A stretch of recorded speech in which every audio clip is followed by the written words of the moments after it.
आज मैं आपके साथ शेयर करूंगी स्पेशल मसालेदार और लेयर वाले नमक पारे। बहुत ही ज़्यादा खस्ता और बहुत ही ज़्यादा टेस्टी, और आप इसे लंबे टाइम तक स्टोर कर सकते हो, और शाम की चाय के साथ या फिर सुबह के ब्रेकफास्ट में या फिर ट्रैवल में भी आप इसे एंजॉय कर सकते हो। तो चलिए ये मज़ेदार रेसिपी शुरू करते हैं। नई रेसिपी सीखने के लिए मेरी चैनल को सब्सक्राइब करें और बाजू में दी गए हुए बेल आइकन को ज़रूर से दबाएं ताकि नई रेसिपी की नोटिफिकेशन आपको सबसे पहले मिले। एकदम खस्ता और लेयर वाले नमक पारे बनाने के लिए सबसे पहले बाउल में मैंने लिया है 2 कप जितना मैदा, जिसे मैंने छान लिया है, और उसमें हम डालेंगे 1 टेबलस्पून जितनी सूजी, जिससे नमक पारे बहुत ही ज़्यादा क्रिस्पी बनते हैं। आधी टीस्पून जितनी कुटी हुई काली मिर्च, आधी टीस्पून जितना जीरा, आधी टीस्पून जितना सफ़ेद तिल, आधी टीस्पून जितनी लाल मिर्च पाउडर, आधी टीस्पून जितना हम अजवाइन लेंगे, और इसे हम हाथों की मदद से इस तरह से मसल कर ऐड कर लेते हैं। स्वाद अनुसार नमक ऐड करेंगे और 3 टेबलस्पून जितना हम मेल्टेड घी ऐड करेंगे, और घी के मोयन को हम अच्छे से आटे में मिक्स कर लेते हैं। यहाँ पर आप घी के मोयन की जगह तेल का मोयन का भी यूज़ कर सकते हो, मगर घी से ज़्यादा अच्छा टेस्ट नमक पारे में मिलता है। तो इस तरह से हाथों की मुट्ठी में आटा इकट्ठा हो जाए तो दैट मीन्स कि हमारा आटे में मोयन परफेक्ट लगा है। अब थोड़ा थोड़ा पानी डालकर मीडियम सख्त आटा हम गूंथ लेते हैं। पानी हमें थोड़ा थोड़ा करके ही डालना है, एक साथ पानी हमें ऐड नहीं करना है, तो ये बात का ध्यान रहे।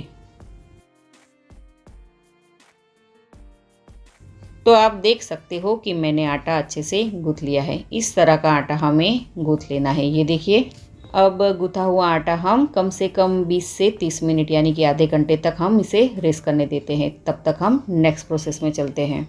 यहाँ पर मैंने एक कटोरी में 2 टेबलस्पून जितना मैदा लिया है। इसकी हमें एक स्लरी बनानी है। अब उसमें हम 2 टेबलस्पून जितना घी डालेंगे। घी हमें मेल्टेड ही लेना है। अब अच्छे से मिक्स कर लेते हैं। इस स्लरी को साटा भी बोलते हैं। बहुत ज़्यादा पतला नहीं रखना है, इसे हमें थोड़ा सा थिक रखना है। तो मैदे का मैंने ये साटा बनाकर रेडी कर लिया है। आधे घंटे के बाद आप देख सकते हो कि आटा हमारा एकदम परफेक्ट सेट हो गया है। अब फिर से हम 1 से 2 मिनट तक आटे को अच्छी तरह से मसल लेते हैं। अब डो को हम 4 हिस्सों में कट कर लेंगे। इस तरह से हमें 4 लोइयां बना लेनी है।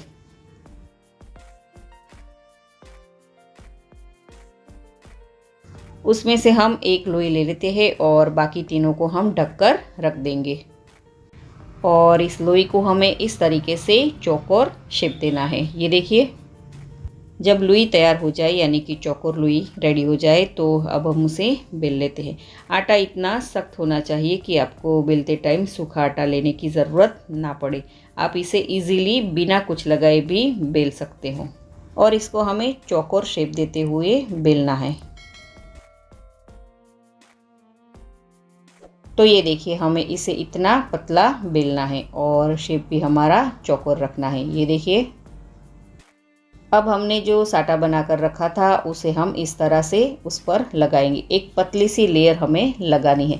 अपने हाथों से या फिर चम्मच की मदद से हमें इस साटे को लगाना है। ये देखिए, अब आप इसका कोना उठाइए और हाफ शेप तक इसे मोड़ लीजिए।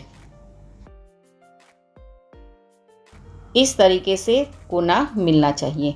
अब दूसरा कोना भी उठाइए और इसे भी इस तरह से मिला लीजिए। अब थोड़ा सा साटा फिर से लीजिए और इस पर हम लगा देंगे। ये देखिए, इस तरह से लगा देना है, पतली सी लेयर। और अब इस वाले कोने को उठाइए और बीच में लाकर इसे लगा दीजिए। और अब इस वाले कोने को उठाइए और दोनों कोने को मिला लीजिए। ये देखिए, ये हमारी बन गई चौकोर शीट। अब इसे हम फिर से बेल लेते हैं। अब उसे इतना ज़्यादा पतला नहीं करना है, उसे थोड़ा सा हमें मोटा ही रखना है।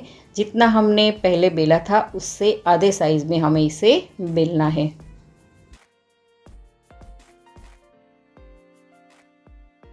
अब फिर से ऊपर हम साटा लगाएंगे। आप इस रेसिपी को कौन सी सिटी से, कौन से स्टेट और कौन सी कंट्री में से देख रहे हो, मुझे कमेंट करके ज़रूर से बताइएगा। और अब इसको हम 3 पार्ट में फोल्ड करेंगे। एक साइड से और दूसरी साइड से इस तरह से हमें फोल्ड करना है और अब इसे हम दबा देते हैं और इसे हम अब लंबाई में बेलेंगे।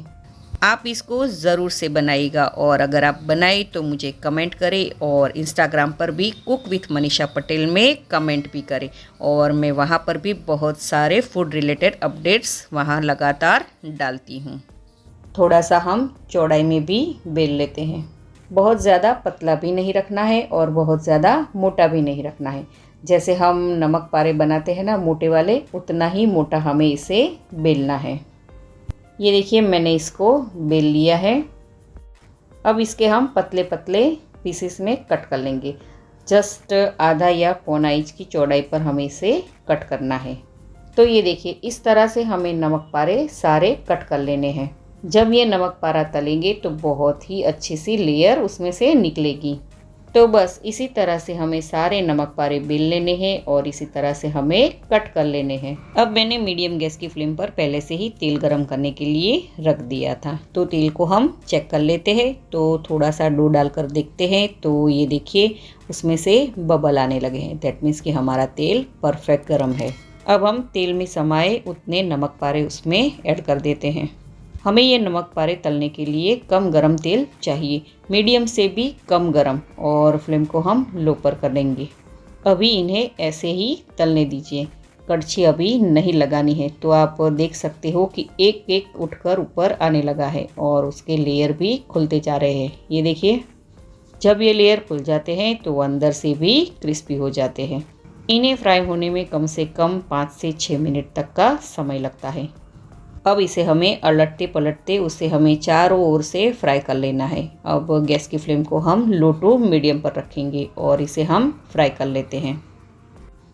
अब हल्के से गुलाबी हो तो इसे निकाल लीजिएगा। ज़्यादा डार्क हमें नहीं करना है वरना उसका टेस्ट बहुत अच्छा नहीं आएगा। अब इसे हम निकाल लेते हैं। इसे हम टिश्यू पेपर में या फिर वायर रैक पर निकाल लेंगे ताकि जो एक्स्ट्रा ऑयल है वो एब्जॉर्ब हो जाए। इसी तरह से हमें सारे नमक पारे तैयार कर लेने हैं। तो लीजिए हमारे लेयर वाले और मसालेदार नमक पारे बनकर रेडी है। आप इसे एयर टाइट कंटेनर में भरकर कम से कम 2 से 3 महीने तक स्टोर कर सकते हो। तो एकदम क्रिस्पी, खस्ता और लेयर वाले ये नमक पारे गर्मा गर्म चाय के साथ सर्व कर सकते हो। आपको बहुत ही पसंद आएगा। तो आप इस रेसिपी को ज़रूर से ट्राई कीजिएगा। अगर आपको मेरी आज की रेसिपी अच्छी लगी हो मुझे कमेंट सेक्शन में ज़रूर से बताना और साथ ही में मेरे वीडियो को लाइक और फ्रेंड सर्कल में ज़रूर से शेयर करना और मेरी चैनल को भूले बिना ज़रूर से सब्सक्राइब कर देना और प्लीज़ मुझे इंस्टाग्राम पर और फेसबुक पर फॉलो करना। तो मिलते हैं अगले वीडियो में नई रेसिपी के साथ।